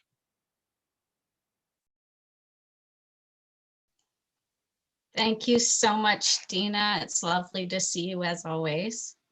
Our next performer really needs no introduction, as she has been involved in the movements for decades. Faith Nolan is a singer-songwriter with a deep history of queer, women's, and anti-poverty activism. Born in Halifax, Nova Scotia, and of African, Mi'kmaq, and Irish descent, her parents and extended family were coal miners in Cape Breton. She later grew up in Toronto's working class Cabbagetown. As a founder of 7 different Ontario choirs, and through her love of music, Faith works towards a better understanding of how poverty has created a disproportionate representation of Black and First Nations women in poverty and in our Canadian prison system. Welcome back, Faith. Thank you. That was Kieran, wasn't it, talking? Anita. Oh, Panita. Juanita. Where's Juanita? I can't even see her. Thanks, Juanita, wherever you may be. Okay. So, you know, everybody's really giving good talks. This is very good. And so I'm going to try and not talk too much, but I'd love to, but I won't. This is a little song called Capitalism No. It's pretty simple. If you want to sing along, you know, you can go like that. Or show me you're into it. Or if you hate me, just go like this whole time. That's fine. Here come the liars and the hypocrites. Here come the thieves that just won't quit. Here come the gray suit with a money Jones. Talking language only lawyers know. Capitalism no. Babylon must go. Capitalism no. What's that guy's name? The premier? Slug Ford must go. They make deals to sell tar sands, throw toxins on native lands, unload that nuclear waste, dump the crap in Six Nation Lake. Capitalism no. Babylon must go. Everybody. Capitalism no. Babylon must go. They make laws to privatize the care of children and water rights. Get rid of unions and public health. Money for a few, the rest go to hell. Capitalism no. Babylon must go. Okay, just the white girls. Babylon must go. All right, Liz, pretty good. Capitalism no. Babylon must go. They need weapons so they can pollute, sell toxic burgers to the youth. They call it free trade policy. Capitalism is a killing me. Capitalism no. Babylon must go. Capitalism no. Justin Trudeau must go. Conservatives join hand in hand, making with the big money man. Duck dance to destruction, rape the land. Capitalism, oh, hand in hand. Capitalism. I can't hear. Must go. Yeah, thank you. Babylon must go. Capitalism, no. Babylon must go. One more time. Capitalism, no. No. Babylon Canada must go. Yes. Yay. So thank you very much for listening, and I'd like to say happy International Dyke Woman, you know, butch, transy woman, you know, women who are very black and very, very red and very, very yellow and very, very all brown, all over the world, struggling all together. We are, you know. I have a song that's really sucky, so maybe I'll end with a sucky song, because it's always good to suck, you know. Anyways, this is a little song by one of my favorites. She was 95 years old. She was she'd been a maid for the Pete Seeger family for her whole most of her life. Her name was my favorite person. Her name was so wonderful. I can't remember. Elizabeth Cotton, that's her name. She's responsible for this cotton picking method. She's really important because this is a woman who cleaned up for people for 60 years of her life, and then had been playing guitar since she was 7 years old, you know, in her off time. She was almost like a slave, you know, live-in domestic worker. Then she wrote that song, this famous song, right? Everybody knows it. You know the song? Ah. Freight train, going so fast. Freight train. And then she wrote another song. This is the one that's really corny. It goes, blacks and whites, get yourself together. Blacks and whites, get yourself together. Blacks and whites, get yourself together. All over this world, justice is coming, ain't picking your color. Justice is coming, ain't picking your color. Justice is coming, ain't picking your color. All over this world, all over this world, all over this world, all over this whole wide world, all over this world. And it's coming from the east, it's coming from the west, it's coming from the north, and it's coming from the south. It's coming as a person and it's coming as a crowd. All over this world. Okay, here we go. Communism's coming, ain't picking no color. Communism's coming, ain't. Communism's coming, ain't picking no color. Yeah. All over this world. All over this world. All over this world. All over the whole wide world. All over this world. Happy IWD ain't picking no color. Happy IWD ain't picking no color. Happy IWD ain't picking no color. All over this world. All together, here we go. All over this world. All over this world. All over this whole wide world. All over this world.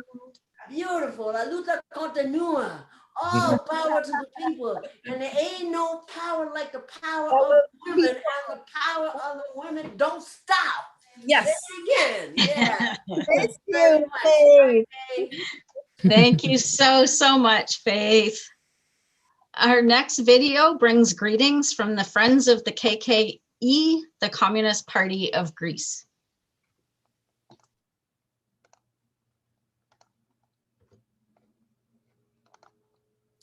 Hello, friends and comrades. My name is Christa Simopoulos, and I'm representing the Friends of the Communist Party of Greece in Toronto. A great thank you to the Ontario Gender Equity Commission of the Ontario Communist Party that invited us, and greetings to all attending this wonderful event for the International Women's Day.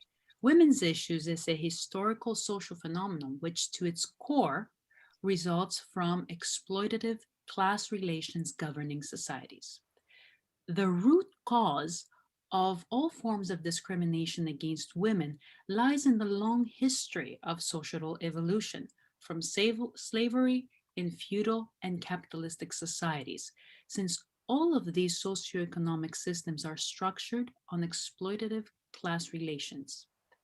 Until today, after years of social struggles, the institutional equality established doesn't abolish the social prejudices and discrimination that the women of the working class and the broader popular class face, whether they are part of the workforce or not.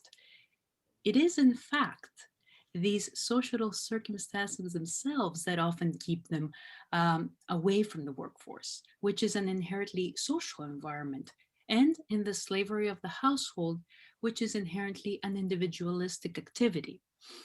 The current bourgeois ideology, as it is presented through all media, elegantly conceals the true class nature of women's issues, exclusively speaks of a problem in the male mentality, behavior, and general stance cultivated by the systemic male dominance in family, education, workforce, etc. An ideology which basically acquits capitalistic system itself. As a result, we've seen various groups, sisterhoods over the years aiming to merely combat these behaviors, preaching the unity of the female sex, and thus directly undermining the broader working class unity against the bourgeois itself, which is necessary. Some bourgeois political parties present the inclusion of women in their ranks, institutions, and broadly in positions of importance as the way towards democratization of our society, as the important element towards a society of all people. While other bourgeois parties invest in NGOs, community support groups, social work groups, foundations, initiatives, all of which have a broadly preventative role. Such initiatives not only don't abolish discrimination and inequality against women, but give a free pass to the government to decrease even more the nearly inexistent social services. On top of that, a big percentage of those organizations operate themselves using very cheap or free labor and making use of every anti-labor law available. Lastly, women's issues have not just been left unaddressed, but have also been leveraged towards a full-on anti-labor attack. Generalized anti-labor reforms, setting back workers' rights by decades, such as flexible work hours, part-time work forms, replacing guaranteed stable work forms, and many other reforms are presented as advances towards creating equal opportunities or balancing motherhood and work. In this hostile and ever worsening environment for all workers and women in particular, we must act. Act against every act of violence against women. Fight for our right to a steady job with reduced viable working hours and protective health measures in every workplace. Fight for a life where our health and motherhood is protected. We must break the chains of silence, exploitation, and inequality, united in solidarity to fight for the life we deserve. And this is, of course, not a fight just for women, but for the whole working class, men and women together against social injustice, inequality, against all forms of exploitation and suppression. A fight for freedom, for socialism, communism. Thank you.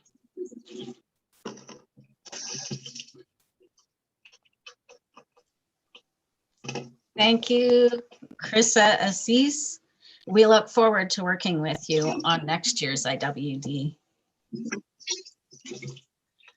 So our last greeting is from the Communist Party of Pakistan, who are celebrating IWD with us this year. Of the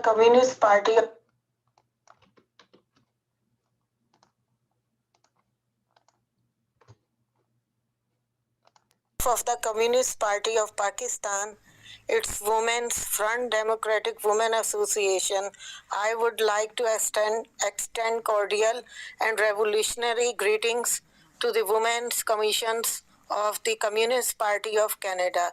This day we are remembering the 1908 Women March in New York City, demanding voting right, better pay, and shorter working hours. Although the voting right is mostly granted in most of the countries, but still even in the so-called democratic and advanced societies fail to provide equality in pay, and the number of women in executive jobs is still very few than the numbers of female populations. In countries like ours, the woman is still treated as second-class citizens whose fate is decided by the male members of the family. The Pakistani woman, although today more educated, is not given the right by male-dominated society to dictate freely their fate and destiny. Particularly, the women of the villages and areas of Pakistan still in the feudal and pre-feudal tribal societies is forced to accept the decisions of the males. They are on the mercies of their fathers, brothers to decide even regarding their marriages, and to whom they will marry, and thus not recognizing their basic human rights. Democratic Women Association of Pakistan is struggling for equal women rights and against discrimination and exploitation of women in any form at work or personal life. We are educating our female comrades to fight together with our party comrades equally for a system guaranteeing equality and same rights as any other member of the society, the right to decide regarding their present and future, and that system which can guarantee equality in every way of life is only socialism. We consider ourselves part of the world women's struggle, and only by joining our hands together we can bring justice and equality in our world, free from discriminations and exploitation. Long live solidarity. I am Kalsoom Jamal from Democratic Women Association of Pakistan. Thank you, Communist Party of Pakistan. Very inspiring message. Communist Party of Pakistan, just like many other countries, has successfully able to be alive on all those years after USSR. Kudos to those comrades there who are working in very difficult conditions there. So our next presentation is a video from Tous, Venezuela, with their important message for IWD.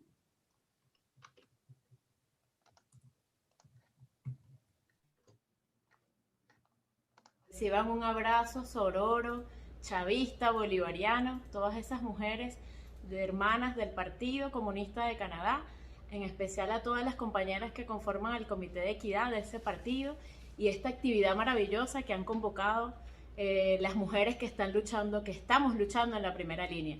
Nosotras desde Venezuela queremos hacerles llegar un saludo muy afectuoso a mujeres valientes que son capaces de enfrentarse y de levantar su voz en un país que es satélite del imperialismo estadounidense, un país donde muchas veces la democracia y los derechos humanos no precisamente están al alcance de las mayorías, sobre todo de las mayorías trabajadoras, de las mujeres y los hombres de la clase trabajadora. Por eso nosotras queremos que este tipo de actividades y este tipo de hermanamientos nos sirvan para construir fuertes lazos de solidaridad, de hermandad entre nosotras, porque las mujeres venezolanas estamos también en esa primera línea de batalla, en resistencia, no solamente al virus del coronavirus, sino también al virus del neoliberalismo y al virus que nos afecta hoy, que es el del bloqueo criminal que nos impone el gobierno de los Estados Unidos. Nosotras estamos trabajando fuertemente por derrotar las pretensiones del imperialismo, que es derrocar nuestro gobierno legítimo, constitucional, revolucionario, del compañero presidente Nicolás Maduro Moros. Nosotras, las mujeres venezolanas, seguimos en resistencia y además queremos hacerles llegar el mensaje a nuestras hermanas del mundo para que sepan que en Venezuela se construye una revolución donde las mujeres somos parte de la vanguardia transformadora de este proceso, construyendo nuestro socialismo con carácter feminista. Así que aquí nadie se rinde, aquí todos estamos con una fortaleza, con una resistencia y con alegría además, defendiendo con dignidad nuestro territorio, nuestra soberanía y la esperanza de un mundo mejor. Un abrazo, queridas hermanas, un abrazo, queridos hermanos. Esperamos que este 8 de marzo, el Día Internacional de la Mujer Trabajadora, sea un día también de avanzada de las mujeres, de la marea feminista internacionalista, que es una revolución hoy. Venceremos.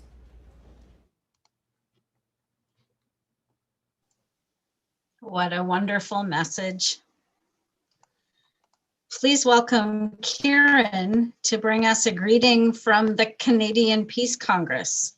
Kieran is a Pakistan-born writer, artist, and organizer who is serving as the Vice President of the Canadian Peace Congress. She is based in Toronto and has worked internationally with progressive organizations in Canada, the US, Europe, Cuba, and China. Thank you to the Communist Party of Canada and the organizing committee for putting together this International Women's Day event. I'm here to bring you warm greetings and solidarity from the Canadian Peace Congress. We extend our hand to all the activists in Canada and all across the world who work tirelessly to achieve the full equality of women in every space, from workplaces to homes, communities, and government policies. We stand with all the people of the world who are struggling for women, for economic justice and income equality between genders. We stand with all those who are fighting against discrimination, attacks on reproductive rights, domestic violence, queerphobia, transphobia, and any other gender-based injustices. We are an anti-imperialist organization. We oppose all wars, sanctions, aggression, and militarism that aim to exploit the resources and impoverish the people of countries in the global south. The women's liberation movement has always played a role in the anti-imperialist struggle because throughout history, militarism has harmed women and their families the most. Around the world, women are the biggest victims of war and military aggression. Women lose their children, husbands, families, and support systems due to war. Women suffer under the brutal sanctions imposed by the US and propped up by Canada. Women are subjected to rape, which is used as a weapon of war. Women get forced into prostitution and sex trafficking to serve military bases, of which the United States has over 800 foreign military bases.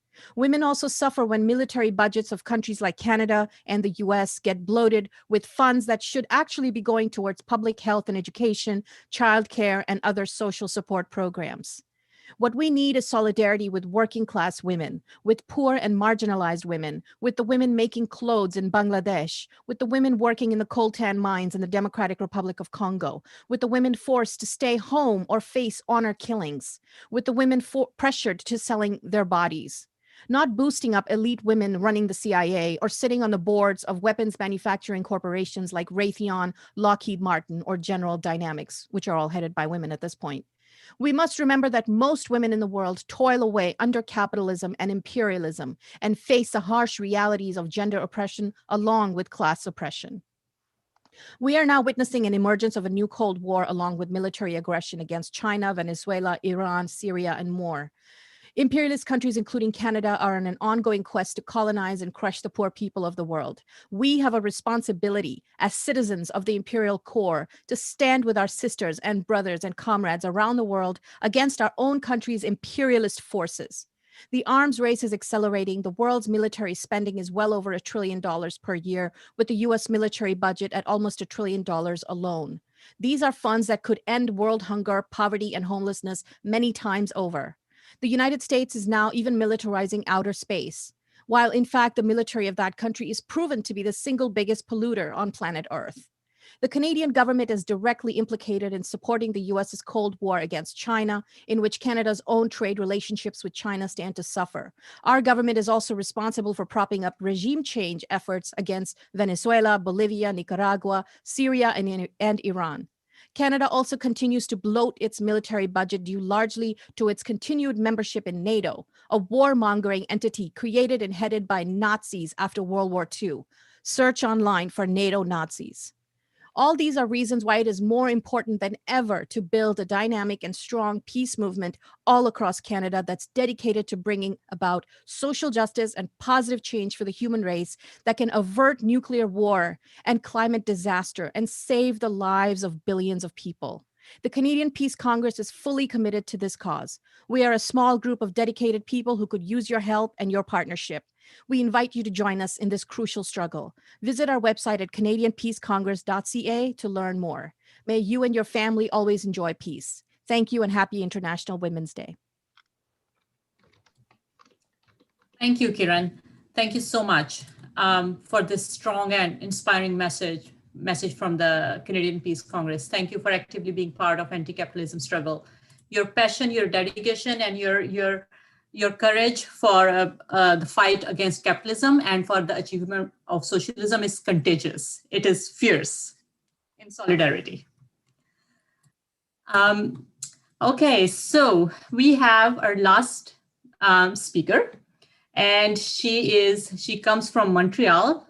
Marianne Baton-Fontaine is a lawyer, Marxist feminist, master's student in labor law, and a mother. She has been an activist in feminist, student, and worker movements for several years and is a member of the National Committee of the Communist Party of Quebec.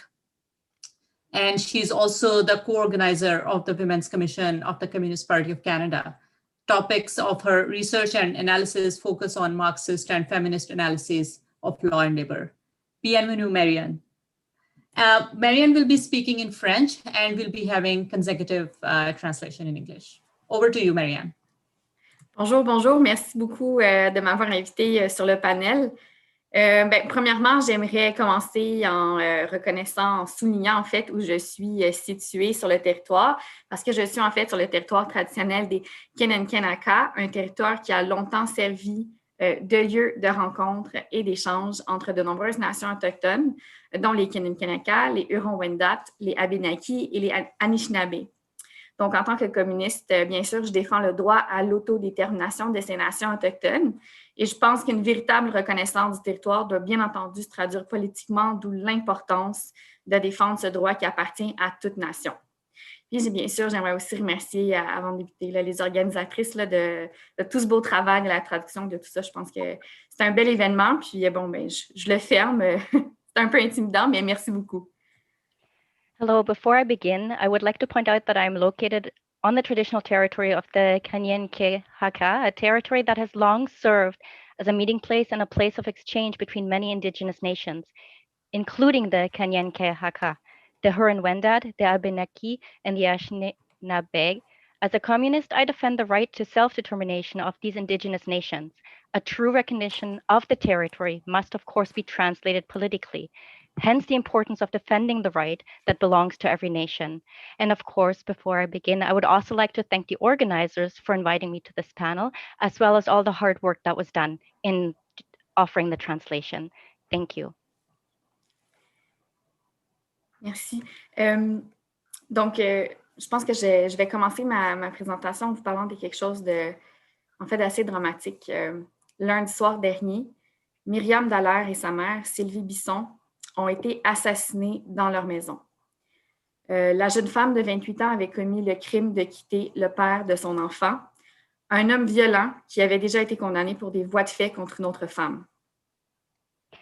So I believe that I will start my presentation with something that is a little bit depressing and violent. Last Monday evening, Myriam Dallaire and her mother, Sylvie Bisson, were murdered in their home. The 20-year-old woman had committed the crime of leaving the father of her child, a violent man already convicted of assaulting another woman.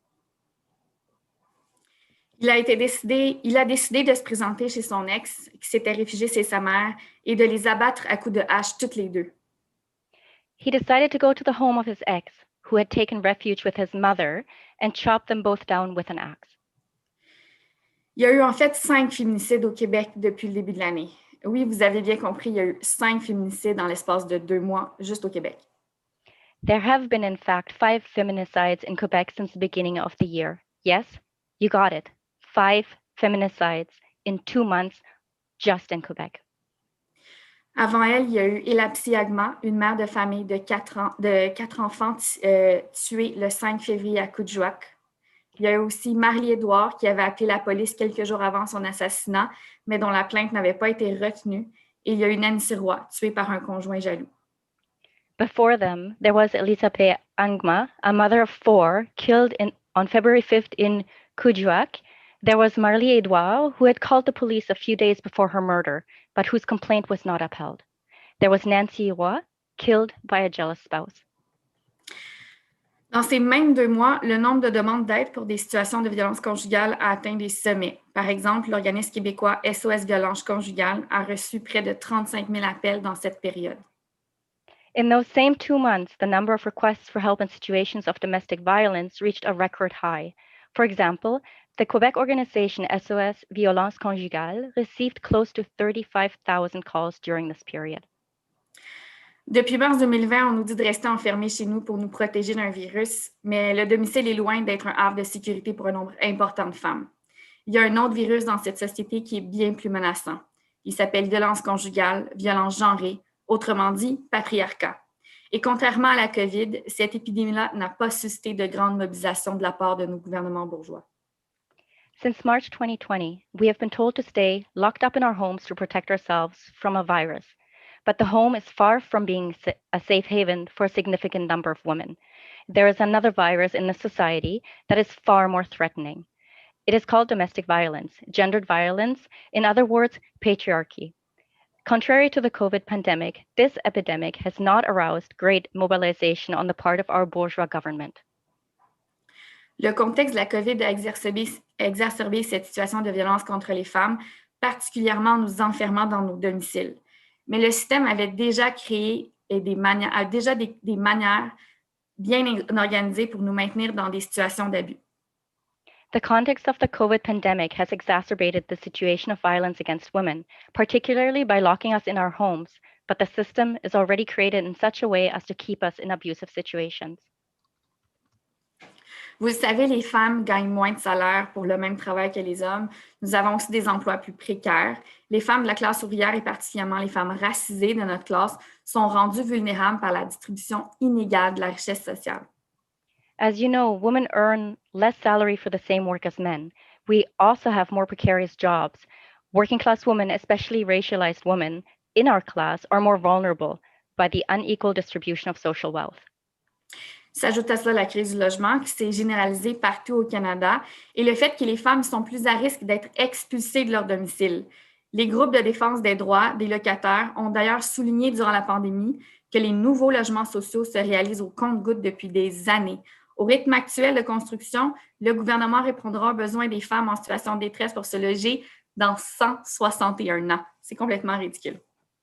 This is compounded by the housing crisis that has become widespread in Canada and the fact that women are at a greater risk of being evicted from their homes. Tenants' rights groups have pointed out during the pandemic that new social housing has been a piecemeal affair for years. At the current rate of construction, the government will meet the housing needs of women in distress 161 years from now. That is completely ridiculous. Pourtant, toute femme qui a subi de la violence conjugale se pose inexorablement la question « Où vais-je vivre et de quoi vais-je vivre ?» lorsqu'elle a trouvé la force de quitter la toile tissée par son partenaire violent. Il y a des maisons d'hébergement, me direz-vous? Pourtant, avant même la COVID, les maisons d'hébergement québécoises pour femmes battues refusaient déjà un refuge à 15 000 femmes à chaque année, faute de financement et de place. Yet any woman who has experienced domestic violence inexorably asks herself the question, where will I live and what will I live on? When she has found the strength to leave the web woven by her abusive partner. There are shelters, you might say. Yet even before COVID, Quebec shelters for battered women were already denying shelter to 15,000 women each year for lack of funding and space. Toutes ces contributions du capitalisme à notre oppression organisent notre maintien forcé dans des relations d'abus et de violence. Capitalisme et patriarcat sont symbiotiques. All these contributions of capitalism to our oppression organize our forced maintenance in abusive and violent relationships. Capitalism and patriarchy are symbiotic. Le système est bien organisé pour maintenir les femmes dans la violence, même dans nos valeurs les plus sincères sans que nous en ayons vraiment conscience.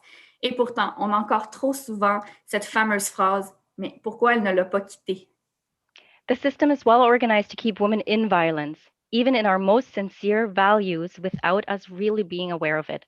And yet, we still hear far too often, why didn't she leave him? Prenez par exemple l'idée que nous avons de l'amour. Oui, c'est beau l'amour. Les femmes qui subissent la violence conjugale sont d'abord tombées en amour, on ne le dit pas assez souvent, et elles continuent à aimer leur agresseur. Mais oui, les victimes sont aussi des amoureuses qui construisent une famille et un couple. Take, for example, our idea of love. Yes, love is beautiful. Women who experience domestic violence first fell in love and continue to love their abuser. But yes, victims are also lovers who build a family and a couple. Puis d'ailleurs, j'aimerais faire une aparté. Évidemment, je parle dans un contexte binaire et hétéronormatif parce que c'est le système de normes qui domine la société capitaliste et patriarcale. Mais le même système de normes s'applique à des couples ou à des personnes qui n'entrent pas dans les catégories cisgenres ou hétérosexuelles. Donc, il faut prendre les femmes et les hommes comme une catégorie sociale et non pas comme des catégories essentialistes.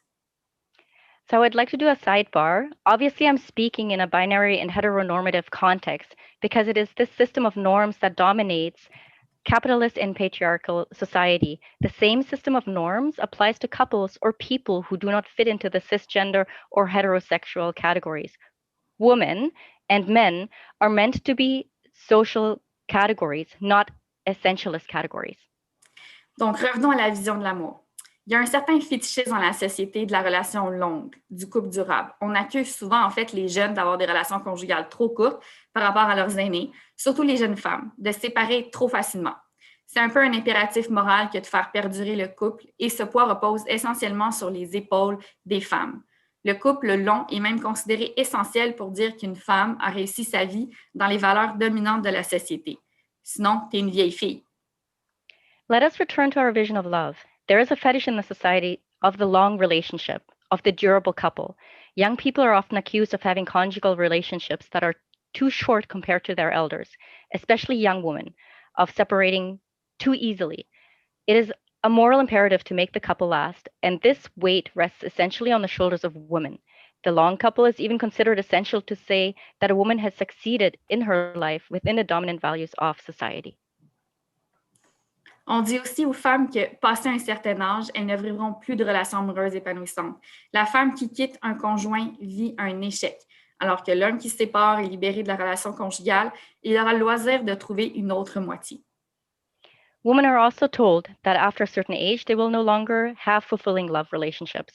The woman who leaves a spouse lives a failure, while the man who separates is freed from the marital relationship and will have the leisure to find another half. Le couple, c'est un peu comme la vie de la femme, et j'aimerais reprendre l'expression « refaire sa vie ».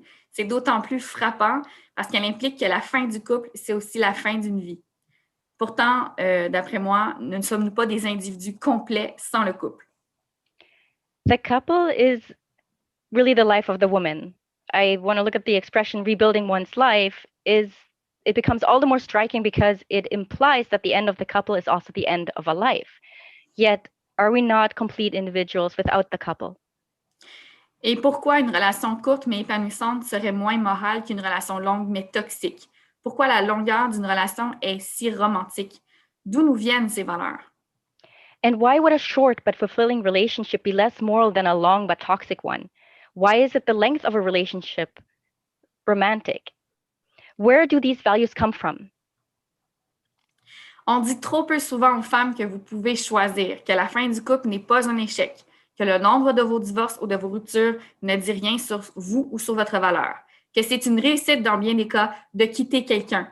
Peut-être que je vous choque, pourtant, si une relation est toxique, et c'est ça mon point, il n'y a rien de victorieux à la maintenir. Too few women are told that you can choose, that the end of the relationship is not a failure, that the number of divorces you've been through and the number of breakups you've had don't say anything about you or your value, that it is a success in many cases to leave someone. Do I shock you? Yet, if a relationship is toxic, there is nothing victorious about maintaining it. Les hommes violents utilisent ce discours pour asseoir leur domination et leur contrôle. Qu'est-ce qu'ils vont dire? Tu seras rien si tu me laisses. Personne ne voudra de toi. Je suis le seul qui veut de toi. Tu vas briser notre famille. Violent men use this discourse to assert their dominance and their control. This is the kind of things that they will say. You'll be nothing if you leave me. No one will want you. I'm the only one who wants you. You'll break up our family. Or, ce n'est pas la fin du couple qui brise une famille, c'est la violence. Et la valeur d'une personne n'est ni déterminée par son couple, ni par les personnes avec lesquelles elle a une relation sentimentale. However, it is not the end of the couple that breaks up a family. It is violence. And the value of a person is neither determined by the couple nor by the people with whom they have a sentimental relationship. Ce ne sont pas des éléments ou des discours anodins entre normalisation de la violence, la culpabilisation des victimes, le fétichisme du couple, le poids de la famille et les contraintes matérielles. Les femmes victimes de violences conjugales doivent trouver la force de se défaire de l'emprise d'un partenaire violent qui risque de leur faire payer cher leur affront.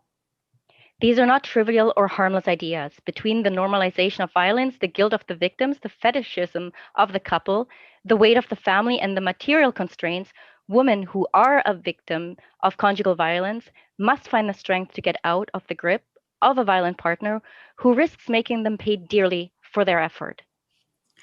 Tout le système dans les moindres détails, idéologique comme matériel, est construit dans l'objectif de maintenir les femmes dans les couples sous la domination masculine. The whole system in every detail, ideological as well as material, is built with the objective of keeping women in the couple under patriarchal domination. Pourtant, à chaque fois, on entend encore et encore la même question. Pourquoi elle ne l'a pas quitté? Et on pose trop peu la question, pourquoi il l'a battue? But the question will still be asked again and again. Why didn't she leave? Too rarely do we ask, why did he beat her? Le même jour que l'assassinat de Myriam et Sylvie, un autre fait divers a suscité la colère. On the same day that Miriam and Sylvie were murdered, another news item had aroused anger. Avez-vous entendu parler de Gilbert Rozon ou Éric Salvaille? Avez-vous entendu parler de l'initiative Dis son nom? Eh bien, les deux premiers sont des hommes puissants du showbiz québécois accusés au criminel d'agression sexuelle par plusieurs victimes, hommes et femmes. Ce sont nos Harvey Weinstein québécois. Et bien qu'ils ont été acquittés tous les deux à 3 jours d'intervalle en décembre dernier. Pour ajouter à l'injure, quelques semaines plus tôt, l'action collective au civil de plusieurs victimes de Gilbert Rozon avait été rejetée par les tribunaux. Have you heard of Gilbert Rozon or Eric Salvé? Have you heard about the Dis son nom initiative? Well, the first two are powerful men from Quebec showbiz who have been criminally accused of sexual assault by several victims, both men and women. They are our Quebec Harvey Weinsteins. Well, they were both acquitted within 3 days of each other last December. And to add insult to injury, a few weeks earlier, the civil class action of several victims of Gilbert Rozon had been dismissed by the courts. Dénoncez vos agresseurs aux criminels, qu'il disait. Aux civils aussi. Oui, ça fonctionne. Denounce your attackers to the criminal, they were saying, even civilly. Plusieurs femmes ont justement choisi, lors de la deuxième vague MeToo au Québec, de dénoncer publiquement leur agresseur et de laisser tomber la voie judiciaire parce qu'elle ne fonctionne tout simplement pas et que le prix à payer pour les victimes est immense. Many women chose during the second wave of Me Too in Quebec to publicly denounce their aggressors and to drop the legal process because it simply doesn't work and the price to pay for the victims is immense. Dans ce contexte-là, 2 femmes avaient donc décidé de mettre en place un site Internet pour permettre aux victimes de dénoncer anonymement leur agresseur. Ce site a suscité beaucoup de violence et de représailles envers ces 2 femmes qui les avaient incitées donc à rester elles aussi anonymes. So to stay in the context, 2 women therefore decided to set up a website to allow victims to anonymously denounce their aggressor. This site generated a lot of violence and reprisals against these 2 women, which prompted them to remain anonymous as well. Et nous voilà, le 1er mars. Quelques heures avant l'assassinat de Myriam et Sylvie, on apprenait que les tribunaux ordonnaient aux 2 femmes dérapage de dévoiler leur identité ainsi que celle d'une victime dans le contexte d'une poursuite en diffamation intentée par un homme dénoncé sur cette page. And here we are, on this March 1st. A few hours before Miriam and Sylvie were murdered, we learned that the courts were ordering the woman behind the page to reveal their identity, as well as that of a victim, in the context of a defamation suit brought by a man denounced on this page. On peut donc conclure qu'on n'est ni en sécurité chez nous, ni en sécurité dans la sphère publique. We can, from this, conclude that we are neither safe at home nor safe in the public sphere. La violence conjugale et les agressions sexuelles font partie d'un continuum de violences sexistes, dévalorisation du travail, exploitation, policing, violence physique, assassinat, objectification, etc. Domestic violence and sexual assaults are part of a continuum of gender-based violence, devaluation of work, exploitation, policing, physical violence, murder, objectification, etc. On aura beau me dire que les femmes ont atteint l'égalité dans notre chère société, les racistes auront beau marteler que l'égalité homme-femme est une valeur québécoise et canadienne et que le sexisme est l'affaire d'autres nations, les faits sont sous notre nez. Il suffit de lire les chroniques de faits divers. No matter how many people tell me that women have achieved equality in our dear society, no matter how many racists hammer that equality between men and women is a Quebec and Canadian value and that sexism is a matter for other nations, the facts are right under our noses. You only have to read the news columns. Nous vivons toujours dans une société sexiste d'une grande violence contre toutes les femmes, et d'ailleurs particulièrement les femmes racisées. Nous sommes loin d'avoir fini le chemin vers notre libération qui demande un changement de système radical. We still live in a sexist society of great violence against all women, especially racialized women. We are far from having finished the road to our liberation, which requires a radical change.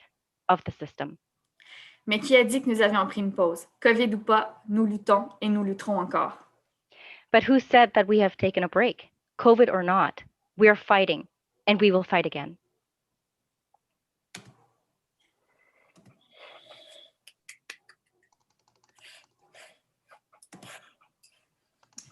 Thank you, comrade. Thank you very much, Marianne.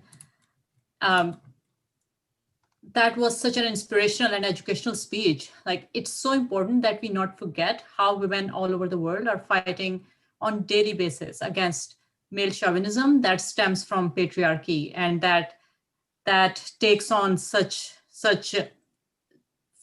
faces and shapes of torture and abuse and violence. And yet in 21st century, as you said, we ask, why didn't she leave, instead of asking, why did he beat? Mm-hmm. Thank you. Next, I would like to share with you a recorded message from Iranian anti-imperialist Marxist party, Fidai-e-Khalq. I hope Jay has that video for us to share.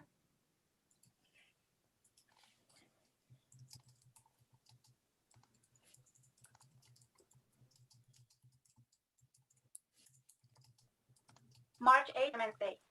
The current situation of women under the reactionary Islamic government of Iran is very critical and unfortunate. As a result of the discriminatory Islamic laws against women, it sometimes becomes a matter of life and death. Iranian women have been fighting for their civil rights for more than 100 years, and although these efforts have yielded valuable results, those results have been attacked, suspended, or destroyed with the advent of the Islamic State. Poor economic condition, poverty, and misery due to wrong economic policies, as well as the adventurous behavior of the government and the imposition of economic sanction on the people, have made the social, cultural, and health issues of women's life more critical. In addition, the crisis of the COVID-19 pandemic has only worsened these issues. As a result, we are witnessing a greater number of social anomalies such as early child marriages, suicide, prostitution, domestic violences, student dropping out, etc. Unfortunately, the government's treatment of civil society organizations, social activists, and NGOs who, despite all the restriction and obstacle, try to demand women's human rights is very harsh and concerning. March 8, which is celebrated for the global awakening to the issues of women and gender discrimination, is a valuable opportunity for us to highlight the issues of Iranian women in the eyes of the world. The women's group of the Left Party of Iran, People's Fadayan, congratulates the men and women who are seeking equality on International Women's Day. Furthermore, this calls for the support and cooperation of all progressive and equality-seeking organizations to help improve the situation of Iranian women. We deeply value the efforts of women's rights activists in Iran and strive to work with them to ensure women's rights tirelessly. Women Group, Left Party of Iran, People's Fadayan.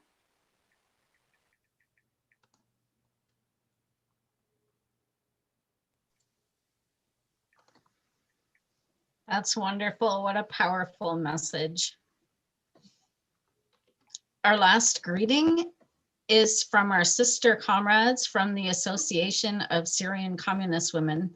The video is in French and has English captions. Please welcome Rima Al-Batal. Bonjour, je m'appelle Rima Al-Batal. Je suis représentante de l'Association des femmes communistes syriennes. Tout d'abord, je voudrais remercier l'Association des femmes du Parti communiste canadien de m'avoir donné l'occasion de parler au nom de l'Association des femmes communistes syriennes affiliées aux communistes syriens résidant au Canada et les féliciter de la Journée internationale de la femme. Encore, je ne manquerai pas l'occasion de remercier le Parti communiste canadien pour son rejet de la sale guerre en Syrie.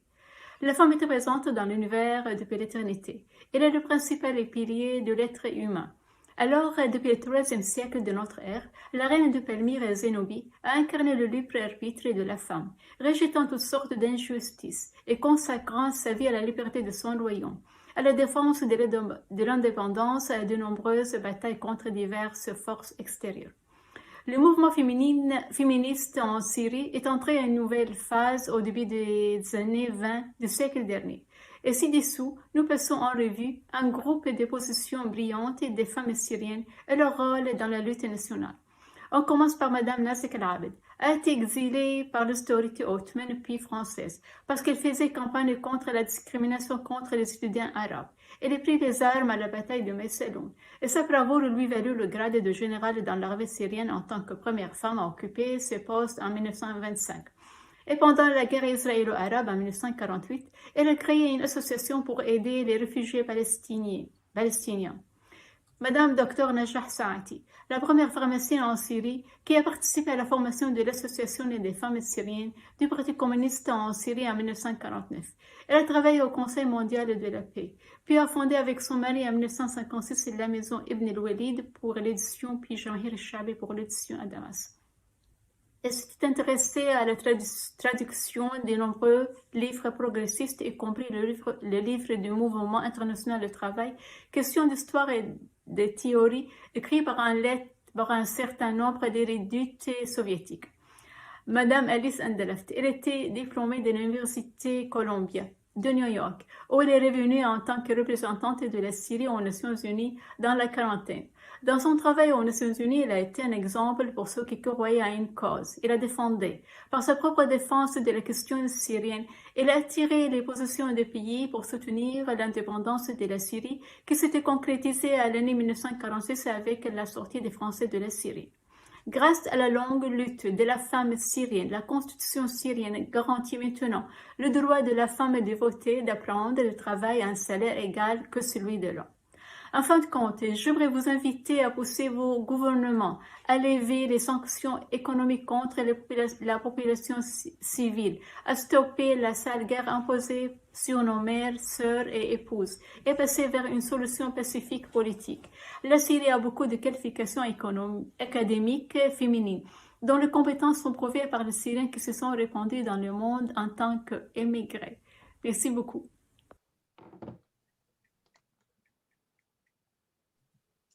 Thank you very much. So friends and comrades, we are at the end of our event, our program today. Thank you everyone for coming out today. If you are interested in signing up for future events, please check the email in the chat. Farah, sorry to interrupt. I think Maria Melendez has joined us and we might want to have Sure, before I don't know, my apologies. No problem. So, yes, welcome, Maria. So we are waiting to hear from you. Please take it away.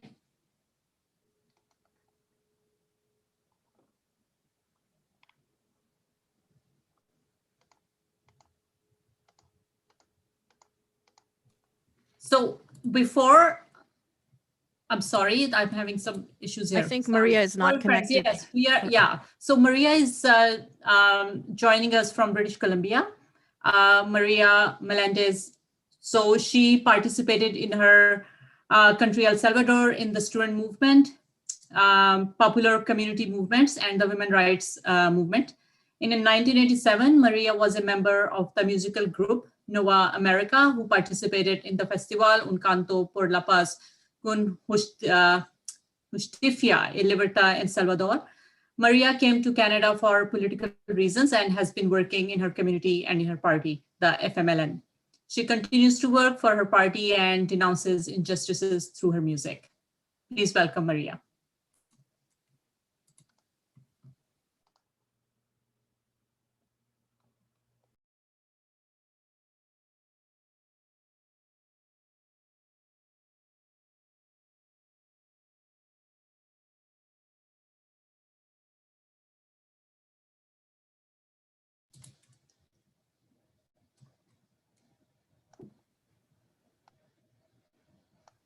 She doesn't appear to be there. Maria is not there.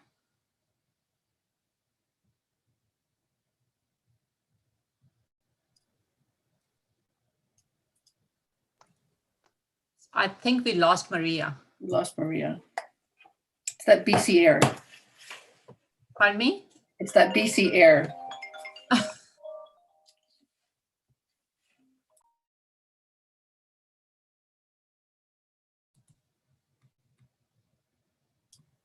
Maria, are you there? She's there, but she's not, her mic is not on. So go ahead. That's too bad. I'm so sorry about that. I was, we were just about to close the event. Please don't go, comrades. We are going to sing together. I was just saying that if you're interested in signing up for future events, please check the email in the chat. And thanks to Jay Watts and Jenna for the assistance with tech, and to all the wonderful women who helped put this together and who participated in our event today. We hope that we have progressed one step further on our main task, which is, as Clara Zetkin once said, to awaken women's class consciousness and incorporate them into the class struggle. A better world is possible, and women will ensure it is achievable. Sisters, we are going to achieve it. This is us who are going to change the world. We are going to bring the peace in the world. We are going to end violence. We are going to end injustice, because the future is female. There is no doubt about it. And we can bring this revolution together in solidarity. While we sing our closing song, let's also share in the chat what each one of us challenge at this International Women's Day. I challenge economic exploitation of women. To sing our closing, please welcome back the Goth program with Du Pain et des Grosses. Du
Thank you, friends.